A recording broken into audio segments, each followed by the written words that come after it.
Any closer?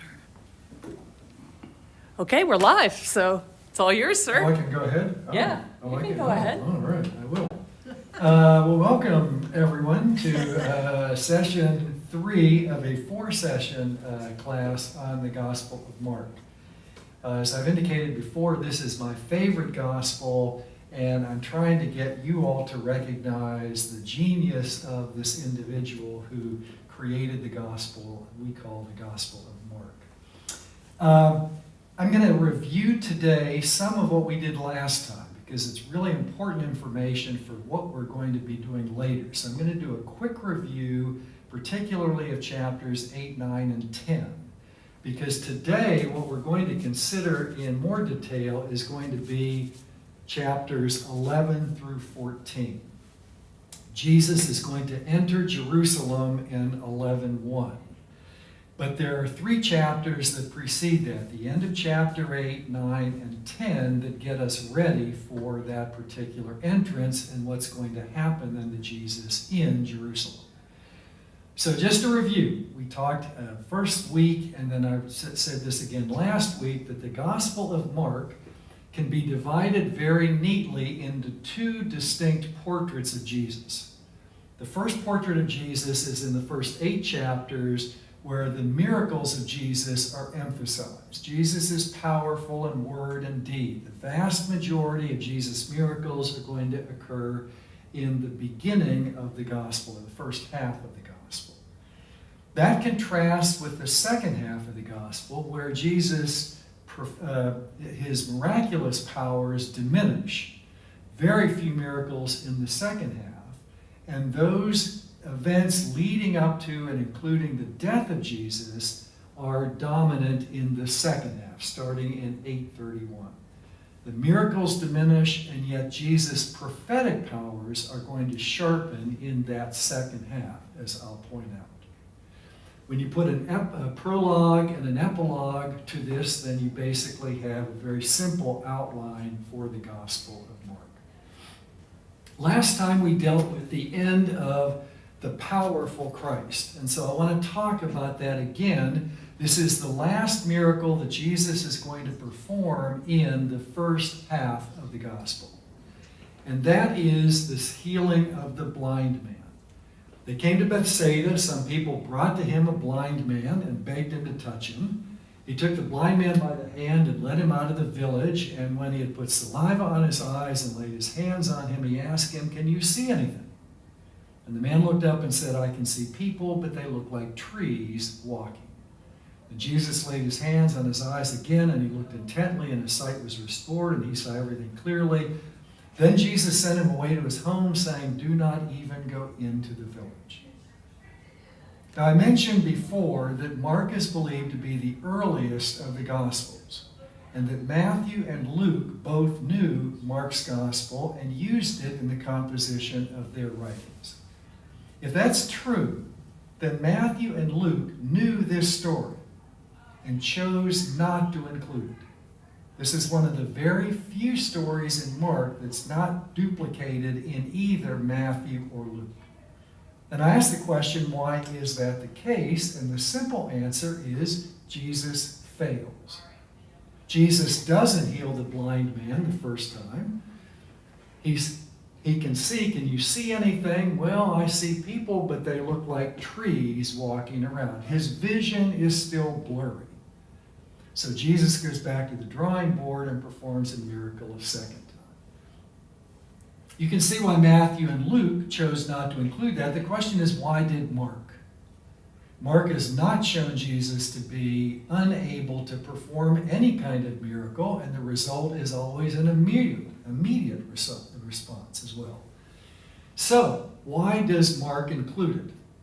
Well, I told you one of the principles of biblical interpretation is that when you don't understand something, keep reading. And so this is the last miracle of the first part, and it's followed by a very familiar passage, the confession of Peter. So let's put the blind man aside for a second. Let's look at the confession of Peter, where when Jesus goes on with his disciples to Caesarea Philippi, he asks his disciples, "Who do people say that I am?" And they answered, John the Baptist, others Elijah, and still others one of the prophets. So Jesus asked again, but who do you say that I am? And Peter answered him, you are the Messiah, the Christ. And he sternly ordered him not to tell anyone about him. This is a part of the messianic secret motif where Jesus tells people in the Gospel of Mark, people who seem to know who he is, to be quiet, not to tell him. So we know that that's a true confession. But that confession also represents a new phase in the disciples' understanding in the Gospel of Mark. We've seen over and over again, back in chapter 4 with the parables, we found out that the disciples were going to be told what the meaning was of the parables. He was going to instruct them in private. And no sooner does Jesus say that than he stills the storm on the lake. And the disciples say, who then is this that even the wind and sea obey him? Do they truly understand who Jesus is? Apparently they do not. Jesus is going to feed 5,000 in chapter 6, and then he's going to walk on the water and then get in the boat with them. And the disciples witness all of this. And it says in the text, but their hearts were hardened, for they did not understand about the loaves and fishes. And then in chapter 8, after Jesus heals the 4,000, after he feeds the 4,000, again it says, Jesus says, have you no faith? Have you no faith? Do you still not understand? It appears that the disciples do not truly know who Jesus is, and yet when Peter confesses in chapter 8, you are the Christ, you are the Messiah, appears as though the disciples now truly understand. The only other time the word Christ has been used was in 1:1. The very first verse, the beginning of the gospel of Jesus, the Christ, the Son of God. So here this represents a change in their understanding. Well, that's the end of the first half of the gospel. This is the summary of the first half. Who, in light of these 8 chapters, do you think people say that I am? Who do you think that I am? And then we're going to turn, at this point, at the next verse, at 8:31, we're going to turn to the end. We're going to begin this section of the suffering Christ with Jesus predicting his own death. This is called a passion prediction, and we see this in 8:31. Jesus began to teach them that the Son of Man must undergo great suffering and be rejected by the elders and the chief priests and the scribes and be killed, and after 3 days rise again. He said all this quite openly. And following this passion prediction that now is going to point us in the direction of the cross, right after Jesus states this, Peter is going to rebuke him. Peter took him aside and began to rebuke him. But turning and looking at his disciples, Jesus rebuked Peter and said, "Get behind me, Satan, for you're setting your mind not on divine things, but on human things." Why does Peter rebuke Jesus? Everyone thinks, well, Peter loves Jesus and he doesn't want to hear Jesus say morbid things about death and the like. That's not the reason.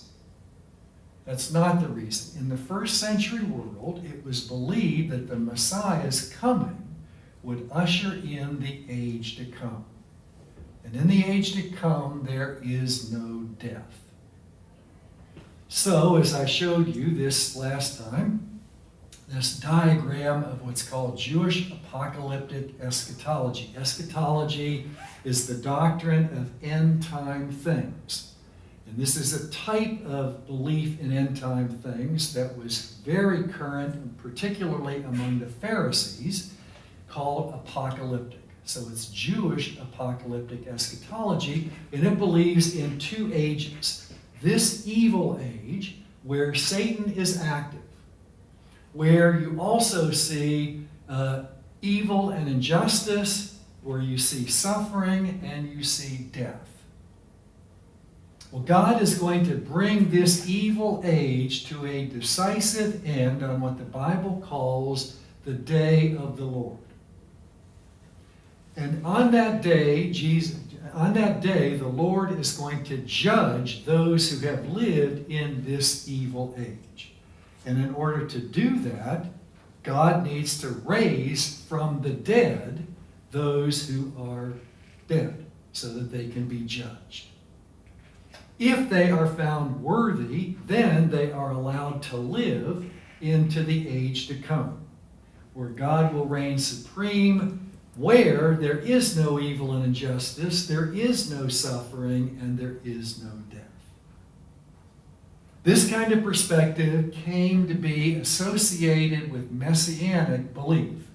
Messiah is a word that comes from the Hebrew Mashiach, which means to anoint, and kings were anointed when they ascended to the throne. The Greek equivalent of Messiah is from the Greek word Krio, which means to anoint, and that's where we get the word Christos, Christ. Messiah and Christ are identical terms, just in two different languages. It was believed that the Messiah's coming would usher in the day of the Lord, the day of judgment, and that new age there would be no death. So the Messiah's coming, one of the signs of the person who is the Messiah is that the Messiah would not die. Peter has just called Jesus the Messiah, and then Jesus predicts his death. And so he's rebuked by Peter because Peter says, Jesus, didn't you understand what I said? I said Messiah, and everyone knows that Messiah is not supposed to die. Well, does Peter truly understand the nature of Jesus' messiahship? He evidently does not. And so this story comes right after the double healing of the blind man. And what it shows is that you can be touched by Jesus, but only have partial vision. Jesus needs to touch the blind man a second time for him to see clearly. And so what we have here now introduced is the misunderstanding of the disciples.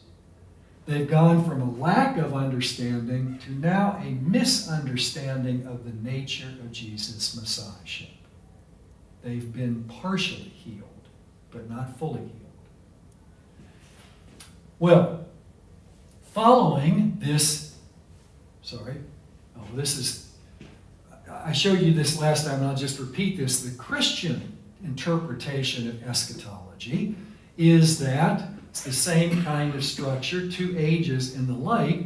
Well, we claim that Jesus is the Christ. Well, how can he be the Christ if the new age has not arrived? Well, according to the New Testament, what you see, and this is particularly from Paul, but Paul's not alone in this, the death and resurrection are the D-Day events. It's the beginning of the end.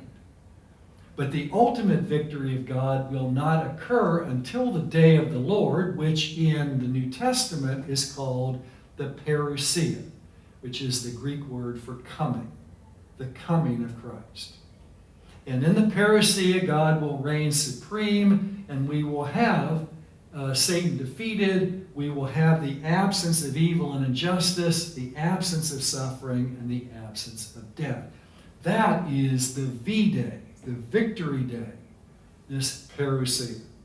So Christian existence, according to the New Testament, is lived between these two poles, the D-Day event and the V-Day event. We know who's going to win ultimately because of this. But this has not yet happened. This is what we look forward to. Okay. Well, going back to the Gospel of Mark. We have the Passion prediction. We have an example of Peter not understanding fully the nature of Jesus' messiahship. And then we have Jesus teaching on discipleship. He called the crowd with his disciples and said to them, if anyone would become my followers, let them deny themselves, take up their cross, and follow me. For those who want to save their life will lose it. Those who lose their life for my sake, those who are ashamed of me and my words in this adulterous and sinful generation, of them the Son of Man will also be ashamed when he comes in the glory of his Father with the holy angels. Follow me. Jesus teaches on discipleship, and what is the central idea of his teaching? Follow me.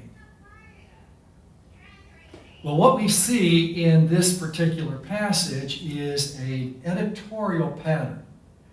We see a passion prediction followed by an example of the disciples' misunderstanding of what Jesus is talking about, and then a teaching on discipleship.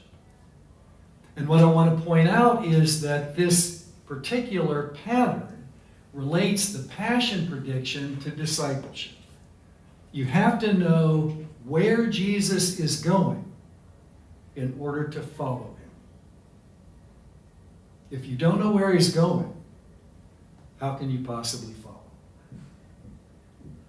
Well, in case you didn't get this pattern in chapter 8, we're going to review this and do it again in chapter 9. This time we're going to see try this again. I got too excited and I hit too many buttons. Passion prediction number 2 is in 9:31. So 8:31, 9:31. They went from there and passed through Galilee. He didn't want anyone to know it, for he was teaching his disciples, saying, the Son of Man is to be betrayed into human hands. They will kill him, and 3 days after being killed, he will rise again. But they didn't understand what he was saying and were afraid to ask. What do we expect next? An example of how the disciples don't understand what Jesus is talking about. And we have that. They came to Capernaum, and when he was in the house, he asked them, what were you arguing about on the way? But they were silent, for on the way they'd argued with one another who among them was the greatest. So Jesus is saying, I'm going to die soon. We're going to Jerusalem and I'm going to die. And what are the disciples doing? They're having a debate among themselves about who's the greatest of them. Do they truly understand who Jesus is and where Jesus is going? Of course they don't. So Jesus is going to teach again. This will be his second teaching on discipleship. Jesus sat down, called the 12, and said,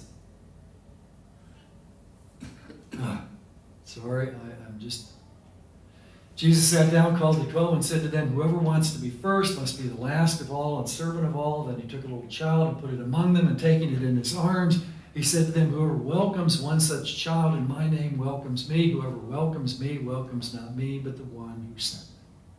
They're talking about who is greatest among them. If you want to be greatest, then be the servant of all. After teaching on discipleship in chapter 9, we're going to do this again in chapter 10. The third passion prediction is by far the most detailed. They were on the road going up to Jerusalem. He took the 12 aside again, began to tell them what was to happen to him, saying, see, we're going up to Jerusalem, and the Son of Man will be handed over to the chief priests and the scribes, and they will condemn him to death, and then they will hand him over to the Gentiles, and they will mock him and spit upon him and flog him and kill him, and after 3 days he will rise again. What's going to happen next? The disciples are going to misunderstand again.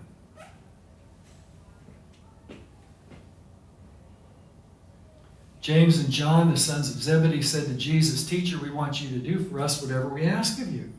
Grant us to sit one at your right hand and one at your left in your glory. James and John are thinking Jesus is going to be crowned the new king when he enters Jerusalem, and they're asking, let us be your first and second lieutenants. We want to be on your right and left hand.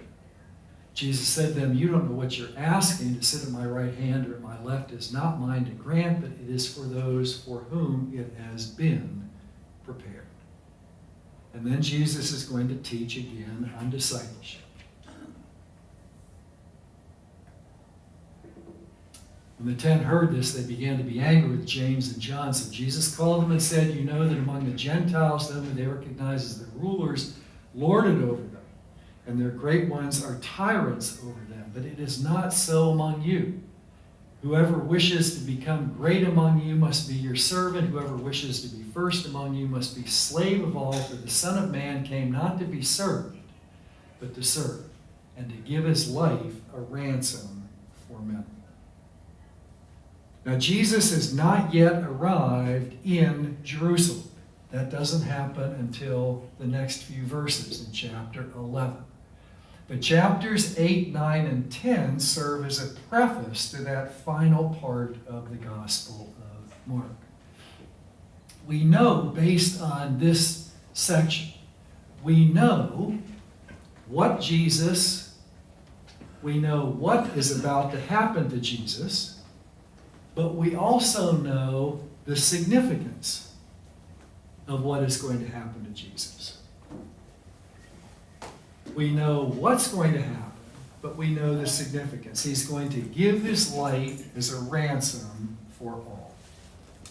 All of that is before Jesus enters Jerusalem. And again, I want to point out that this threefold editorial pattern that we've seen in Mark 8 through 10 relates the passion of Jesus to the teaching on discipleship. You cannot understand, if you do not understand where Jesus is going, how is it going to be possible for you to follow? And that's what we're going to see. Following Jesus here. This establishes a connection between where Jesus is going and discipleship. One must know where Jesus is going in order to follow him. So the question is, because the disciples do not appear to know where Jesus is going, are the disciples going to be able to follow Jesus to the very end? And the answer to that question comes in chapter 14. So I want to jump ahead to chapter 14 and try and answer that question. If the disciples do not truly know who Jesus is and where he's going, are they going to be able to follow him to the cross? Well, let's jump to chapter 14, where Jesus' predictive powers are very, very sharp. What Jesus predicts comes to fruition with a passion. Pun intended. And the first one is that betrayal is predicted. So this is at the Last Supper. The Last Supper, when it was evening, he came with the 12. And when they had taken their places and were eating, Jesus said, "Truly I tell you, one of you will betray me, one who is eating with me." Okay? So the betrayal is the first thing that Jesus predicts in the context of the Last Supper. After the Last Supper is over, they're going to leave the upper room, and they are going to end up in the garden. When they'd sung a hymn, they went out to the Mount of Olives. That's where the Garden of Gethsemane is. And Jesus said to them, "You will all become deserters. For it is written, I will strike the shepherd, and the sheep will be scattered." Denial, desertion.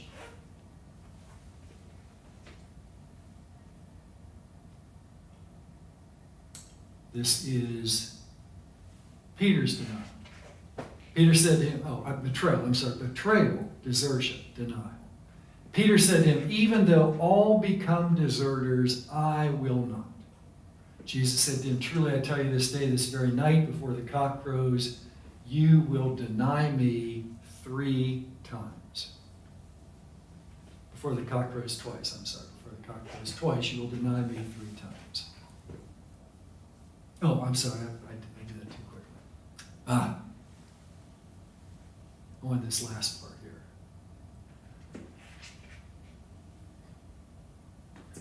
But he said vehemently, "Even though I must die with you, I will not deny you." And all of them said the same. Betrayal, desertion, denial. All 3 of those things are going to come true before the end of chapter 14.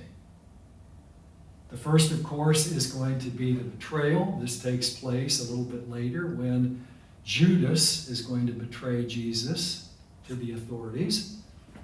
Immediately while he was speaking, this is Jesus speaking in the Garden of Gethsemane, Judas, one of the 12, arrived, and with him was a crowd with swords and clubs from the chief priests, the scribes, and the elders. I just simply want to point out that this group of guards is not from the Romans. This is often misunderstood. These are temple officers. These are temple police. They are from the chief priests, the scribes, and the elders. Now the betrayer had given them a sign saying, "The one I will kiss is the man. Arrest him and lead him away under guard." So when he came, he went up to him at once and said, "Rabbi," and kissed him. Now this takes place in the Garden of Gethsemane, which is an olive grove on the Mount of Olives, where there were a lot of olive trees. And I didn't realize sort of the significance of that until I went to Israel and I saw what olive trees are in a garden or a grove. But olive trees are these gnarly trees that grow up and then out. They don't grow tall, they grow wide. And so when they're in a grove, they are growing together. And so when you're under an olive tree, you literally can't see the sky. It's just pitch black under these olive trees that sort of grow together. And so that's why Judas is going to have to go up and sort of wrap his arms around Jesus. It was dark, and they couldn't use torches to get there, so they're sort of feeling their way in the darkness of this. And Judas is going to wrap his arms around Jesus to say, "This is the guy that you need to arrest." So there is the betrayal.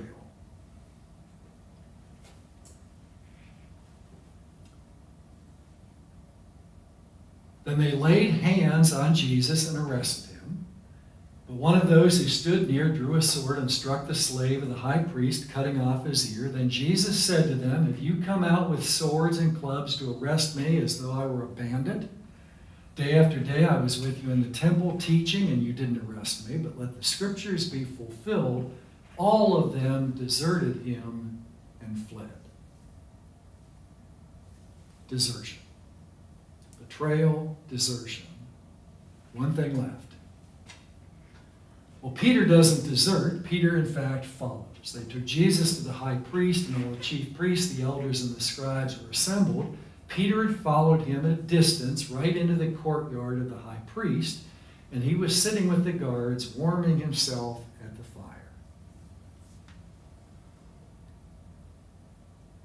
While Peter was below in the courtyard, one of the servant girls of the high priest came by.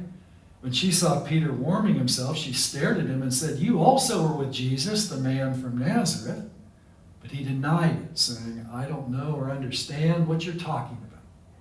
And he went out into the forecourt. Then the cock crowed.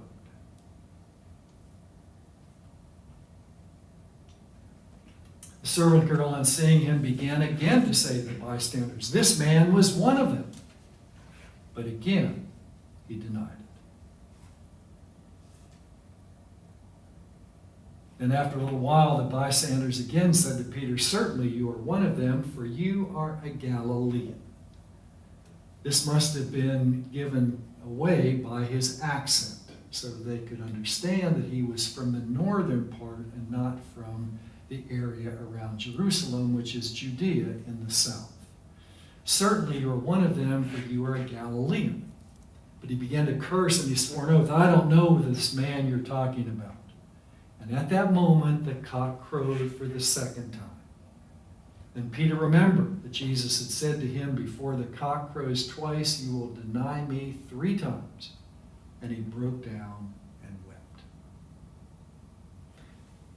This is at the end of chapter 14.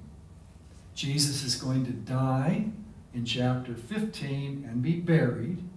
And then the tomb is going to be discovered empty in chapter 16.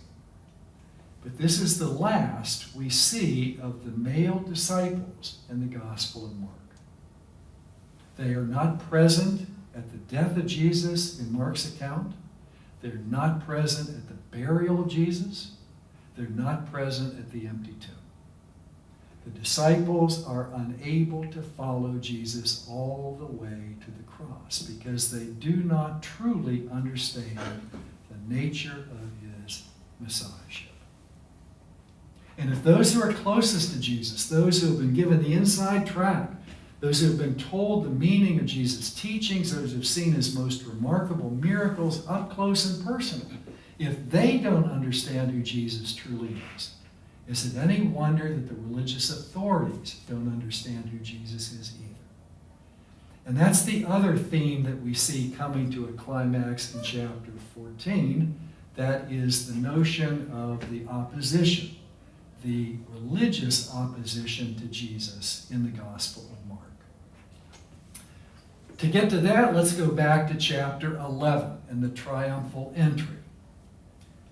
The entry of Jesus into Jerusalem is going to begin back in chapter 11, and here we're going to see the predictive powers of Jesus. We've already seen them demonstrated in chapter 14, but here back in chapter 11, we have the same kind of predictive ability.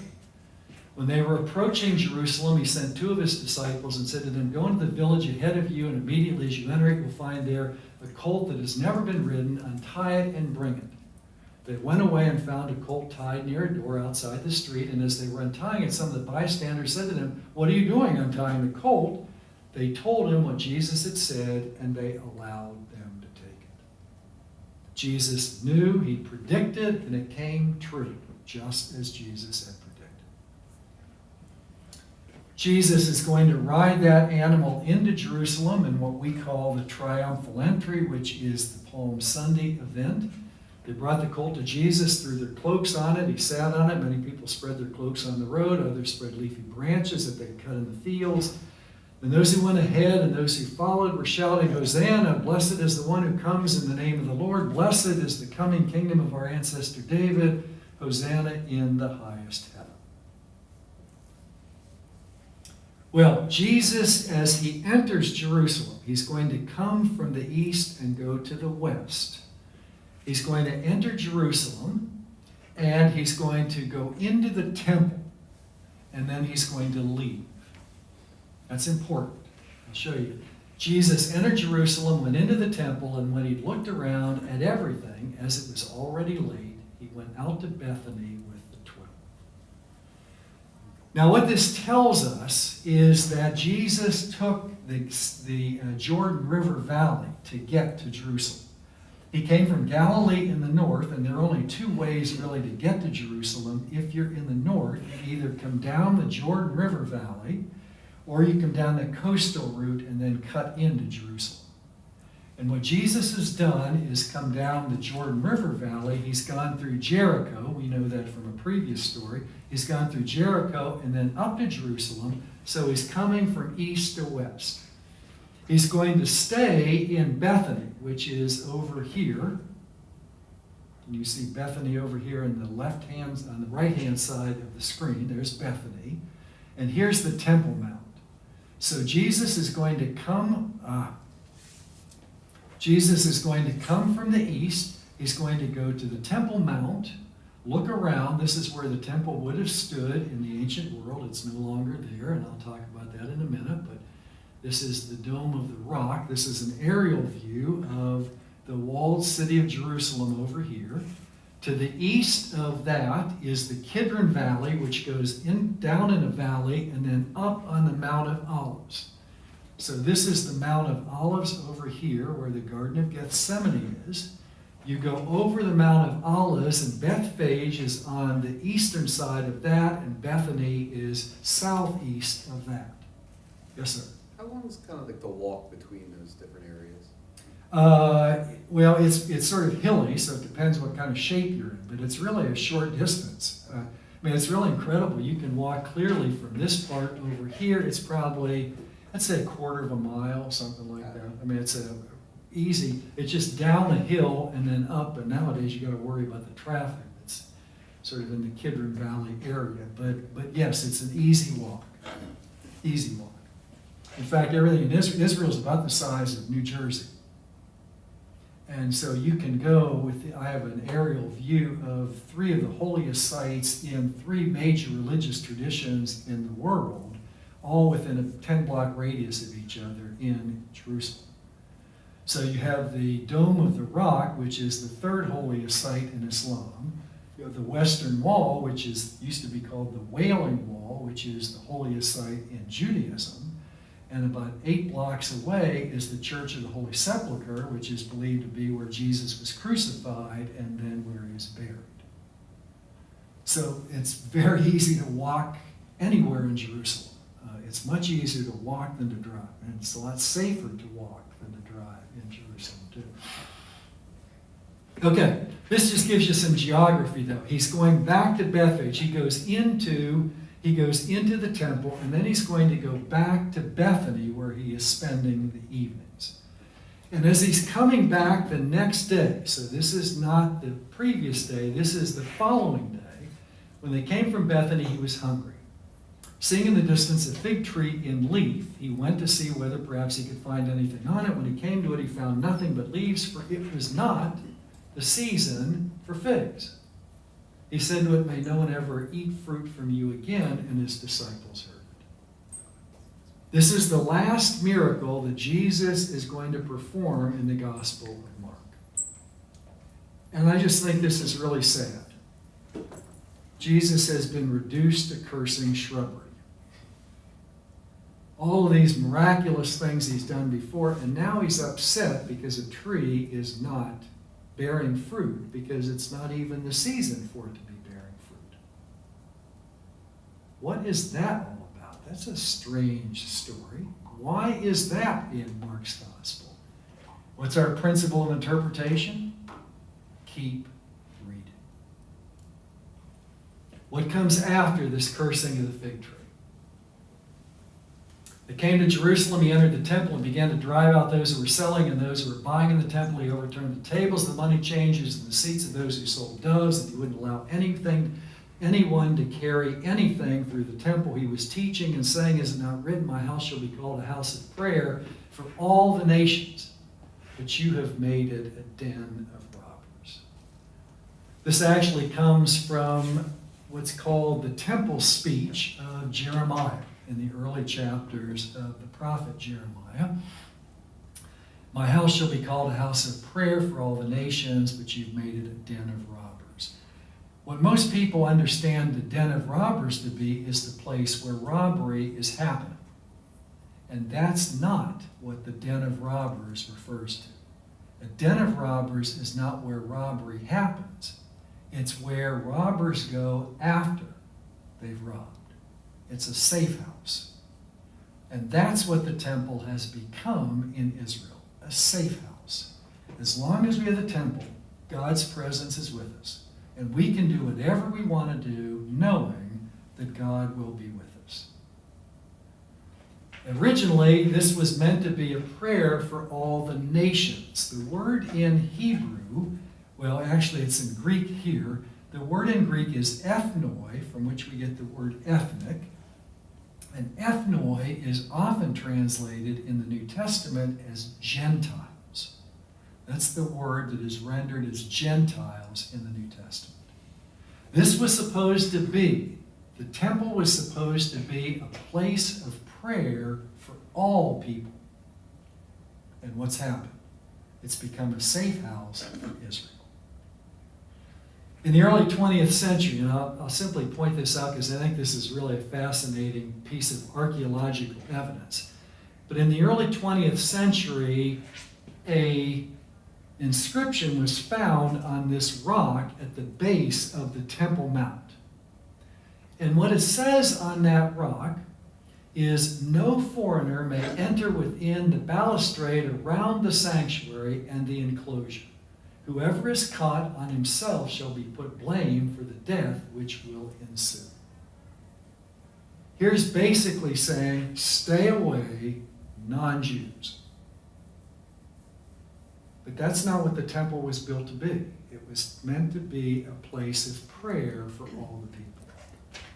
It was not meant to be a safe house just for Israel. Is it living up? Is it living up to what it was created to be? I'll just give you just a quick orientation here. Here is the temple complex itself. This is the sanctuary, and in the back of the sanctuary is a section called the Holy of Holies, where the Ark of the Covenant was placed, and where in the Ark of the Covenant were supposed to be the Ten Commandments and other things like that were carried around in the wilderness until they built the temple. Solomon built the first temple. This was created, Herod the Great is the one that built this incredible platform that the current one in Jesus' time, the temple in Jerusalem in Jesus' time, sat on. That was destroyed, as I'll talk about in just a moment, in the year 70. 70 CE. That was destroyed by the Romans. And ever since that time, Jews have been unwilling to go up on the Temple Mount. Not knowing exactly where the previous temple was, Jews did not want to step on the presence of God. So they avoided it. They got as close as they could on this far wall, which is the western wall of the Temple Mount. And that's what we call the western, or what used to be called the Wailing Wall. And Jews go to that because it was closest to this area here, the Holy of Holies. Well, notice what happens here. When the chief priests and the scribes heard it, they kept looking for a way to kill Jesus. For they were afraid of him because the whole crowd was spellbound by his teaching. And when evening came, Jesus and his disciples went out of the city. When Jesus cleanses the temple in Jerusalem, whose toes does he step on? The toes of the chief priests and the scribes. And so from that day on, they want to kill him. They want him out of the way. Now, in order to understand the story, you need to be aware of two very important sects within first century Palestinian Judaism. You're probably most familiar with the Pharisees, and you've heard about Pharisees and know probably a good bit about them, but let me just review them and compare them to what are called the Sadducees. So the Pharisees tended to be from lower and middle class individuals. They were based in synagogues. And this is important to point out. Today we use the term synagogue and temple interchangeably. That is incorrect when you deal with the New Testament. There is only one temple in the New Testament, and that's in Jerusalem. But there are local synagogues. And those local synagogues is where the Pharisees were located. And they were run by leaders known as rabbis. Those were teachers. They weren't priests, they were teachers. Rabbis located in synagogues. Now, they opposed Rome. They wanted nothing to do with Rome. So in that respect, they're politically conservative. They're unwilling to have any relationships with Romans. They're the ones that want to know if Jesus will require them to pay taxes to the Romans. That would indicate you're supporting the Roman government, and that's what they opposed. But they are actually religiously liberal. And they're liberal in the sense of scriptural authority. They accept as authoritative the first 5 books of the Hebrew Bible: Genesis, Exodus, Leviticus, Numbers, and Deuteronomy. But they also accept the Nevi'im, which are the prophetic books. We would call them historical books, and then the 3 prophets, the 3 major prophets, Isaiah, Jeremiah, and Ezekiel, and the 12 minor prophets. And they also accept the writings called the Ketuvim, which are things like the Psalms and Proverbs and Job, and all of those writings are in this 3rd division known as the Nevi'im. But they also recognize that these don't give enough information. And so they're developed around these scripture passages a oral law that was the authoritative interpretation. So for instance, on the Sabbath, you weren't supposed to do any work. But the scriptures don't define work for you. What constitutes work? So rabbis debated that, and they came up with certain principles. That you could only walk a certain distance on the Sabbath without it being work. Women were not allowed to look in a mirror for fear they might find a gray hair and pull out a hair which would be work. And I've always thought, well, hair of any color is good to me. I don't know why you'd ever want to pull any of it out, but that was one of the belief, that if you looked at, you couldn't do anything to heal a wound. You could stop bleeding so you didn't bleed out, but you couldn't do anything to make it better on the Sabbath. That too was considered work. So that was known as the oral law, the oral tradition. Jesus is going to going to be at odds with the Pharisees over their interpretation of the law in this oral tradition. That's going to get written down a little bit later in something called the Mishnah in about the 3rd century. And then the Mishnah is going to be commented on down through the centuries in something called the Talmud. That is the authoritative commentary on the Mishnah, which is supposed to be the authoritative commentary on the Tanakh, or the Torah, the Nevi'im, and the Ketuvim. I'd ask if there are any questions, but I can tell from your looks on your faces you don't know where to begin asking questions about that. But the point is, the Sadducees are different. The Sadducees are different. The Sadducees are upper class. They are upper class individuals. And their power base is not in the local synagogues. It is in the temple in Jerusalem. And because they control the temple in Jerusalem, they also control sort of the Supreme Court of Israel, known as the Council or the Sanhedrin. They are chief priests and scribes. They are not rabbis. They are chief priests and scribes. And they are liberal in the sense that they deal with Rome. Rome allowed, even though Rome occupied Israel, Rome allowed Jews to rule themselves religiously. Judaism was considered in the Roman Empire a legitimate religion. They were allowed to practice their faith. And it was the council that made decisions that affected the religious life of Israel. Rome just sort of stood back and let Israel make those decisions. The people making those decisions were the chief priests, and the Sanhedrin. Okay? So they had dealings with Rome. Pharisees wanted nothing to do with them. The Sadducees did. The Sadducees, however, only accepted the Torah, only the first 5 books as authoritative. They didn't look at the Nevi'im, the prophets, or the writings, the Ketuvim, and they certainly didn't agree with the oral law. Now it's important to know those two groups of people, because when Jesus enters Jerusalem, Jesus is no longer on Pharisaic soil. Jesus had problems with the Pharisees over matters of interpretation of the law when he was outside of Jerusalem. When he enters Jerusalem, he is now on Sadduceic territory. When he cleanses the temple, he makes enemies of very powerful Jewish authorities who want him dead. He tells, this is the fig tree. Now he's going to go back to the temple the next day. In the morning as they passed by, they saw a fig tree withered away its roots. Peter remembered and said to them, Rabbi, look at the fig tree that you cursed is withered. Jesus said, have faith in God. Truly I tell you, if you say to this mountain, be taken up and thrown into the sea, if you don't doubt in your heart, but believe what you say will come to pass, it will be done for you. So I tell you, whatever you ask for in prayer, believe that you've received it, and it will be yours. Whenever you stand praying, forgive if you have anything against anyone, so that your Father in heaven may also forgive your trespasses. This story bookends or forms a parenthesis around the temple cleansing incident.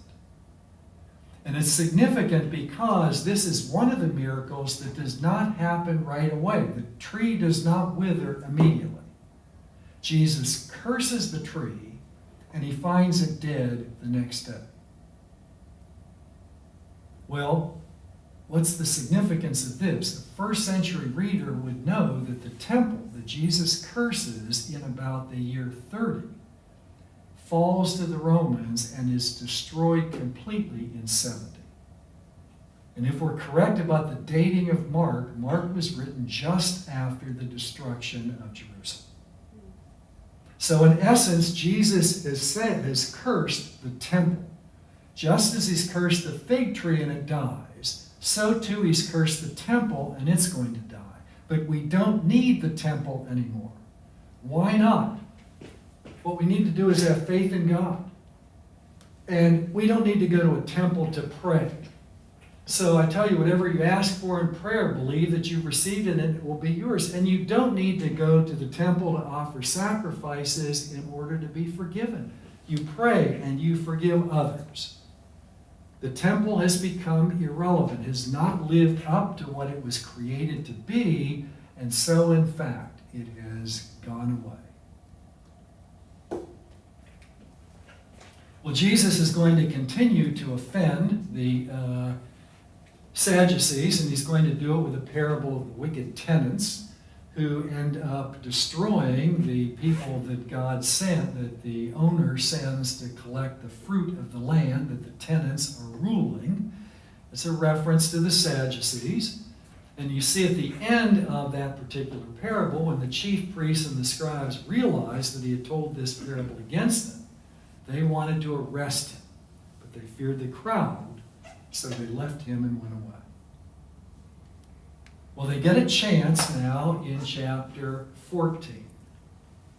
They get a chance in chapter 14 to arrest him.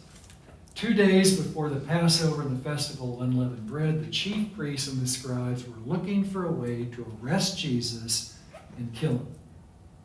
Oh, yes, we're looking for a way to arrest Jesus by stealth and kill him.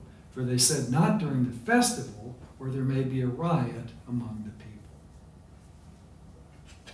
Well, guess who's going to come forward? Judas Iscariot, who was one of the 12, went to the chief priests in order to betray him to them. When they heard it, they were greatly pleased and promised to give him money, so they began to look for an opportunity to betray him. And that, in fact, happens with the arrest, the betrayal and the arrest. So here we have the story. Judas, one of the 12, arrived, and he embraces him. At once he says, Rabbi, and he kisses him. So he is arrested after the betrayal by Judas. Who arrests Jesus? Who is the one who are the ones interested in seeing Jesus dead? The Sadducees. The Sadducees, the chief priests and the scribes. Jesus is then taken before the Sanhedrin. Who are the people who compose the Sanhedrin? Primarily the Sadducees. They took Jesus to the high priest, and all the chief priests, the elders, and the scribes were assembled. Now the chief priests and the whole council were looking for testimony against Jesus to put him to death, but they found none. So they weren't trying to find out the truth. They wanted to find a charge that they could charge him with so they could execute him. It says, many gave false testimony against him, and their testimony did not agree. In order to have a death verdict, you had to have two independent witnesses agree. And they can't get people to agree on their testimony.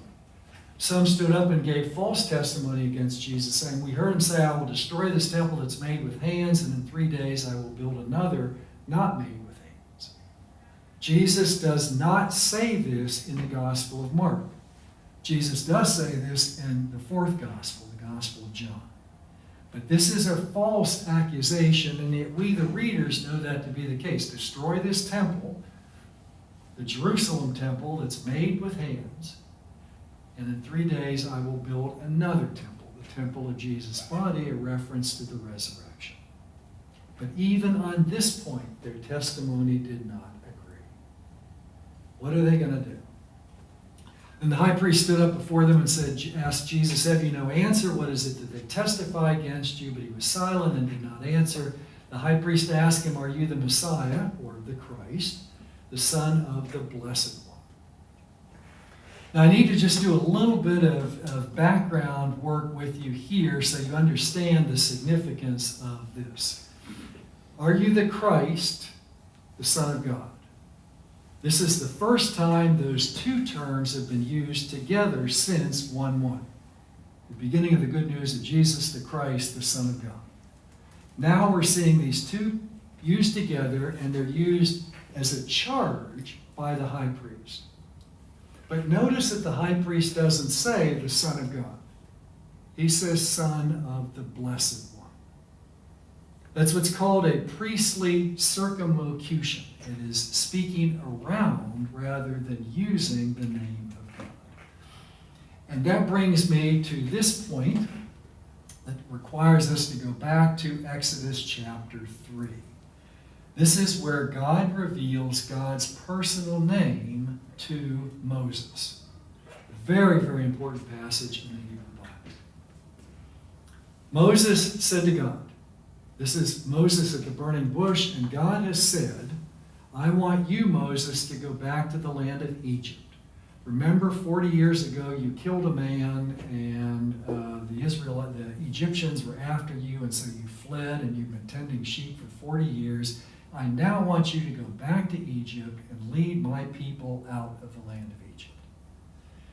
And Jesus responds to the burning bush and says, well, you know, that's a really good idea, but I'm going to have a credibility problem if I go back and tell the Israelites that burning shrubbery has told me that I'm supposed to be your leader. I need more than that. I need your name. So Moses said to God, if you come to the Israelites and say to them, the God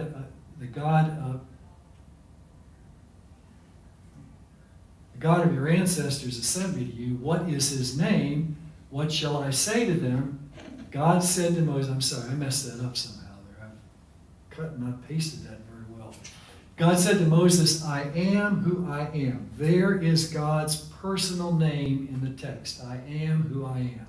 He said further, thus you shall say to the Israelites, I am who sent me to you. God also said to Moses, thus you shall say to the Israelites, the Lord, the God of your ancestors, the God of Abraham, the God of Isaac, the God of Jacob, has sent me to you. This is my name forever. This is my title for all generations. The term here, and the term here is identical in the Hebrew text. And yet you get three different translations in English. And so you've got to look at the footnote here. Footnotes are critically important. It says here, I am who I am. There's a little footnote there that says, or I am what I am, or I will be what I will be. And then there's another one on Lord. It says the word Lord, when spelled with capital letters, stands for the divine name. And the divine name is 4 letters, YHWH, which is here connected with the verb haya, to be. All Hebrew words come from what's called a triliteral root. So it's 4 letters, and if you take the root of that particular term, YHWH, it would be haya, which means to be, and that's why it's translated I am. I am who I am. Okay? You get that? Here is the personal name of God. Hebrew is read from right to left. So the first is a Y, and then we get an H, and a W, and an H. Okay? That's the personal name of God. That is not a title. That is the personal name of God. And I use the example, even though it shouldn't be a good example, of Professor versus Buzz. This is Buzz. This is the personal name. God entrusts the personal name, his personal name, to Moses, and basically says, do not misuse it. Because when you use a personal name, you get someone's immediate attention. Well, it is called the Tetragrammaton because it's 4 consonants, 4 letters, and that's Tetragrammaton is the Greek word for 4 letters. Those are YHWH, and it's generally believed that if you put the vowels in there that should be in there, you would pronounce it Yahweh. Y-A-H-W-E-H. And you've probably heard that term. Okay? That's the personal name of God. Well, in Exodus chapter 20, it says, "You shall not make wrongful use of the name of Yahweh your God, for Yahweh will not acquit anyone who misuses his name." The problem is it never says what constitutes a misuse of God's name. So Jews just decided it was better not to pronounce it at all. If you don't pronounce it, you never can be guilty of misusing it. And so to this day, when Jews read that in the text, they don't read the personal name, they read the word Lord. Lord is not a personal name, Lord is a title. And it's a different word. Adonai is the word for Lord.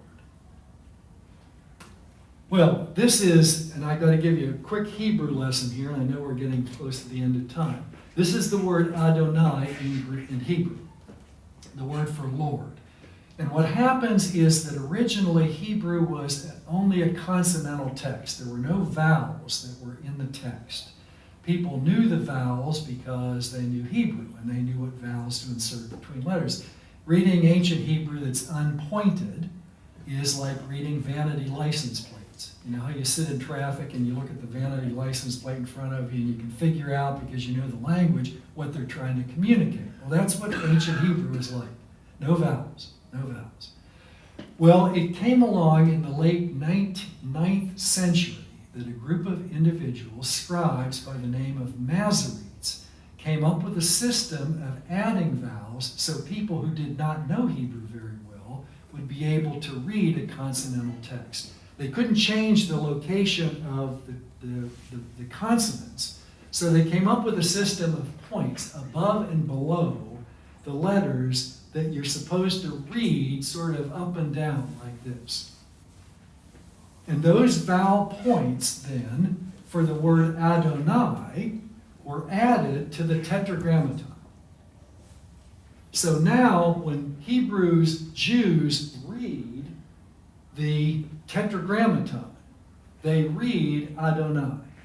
They read the vowel points rather than the consonants.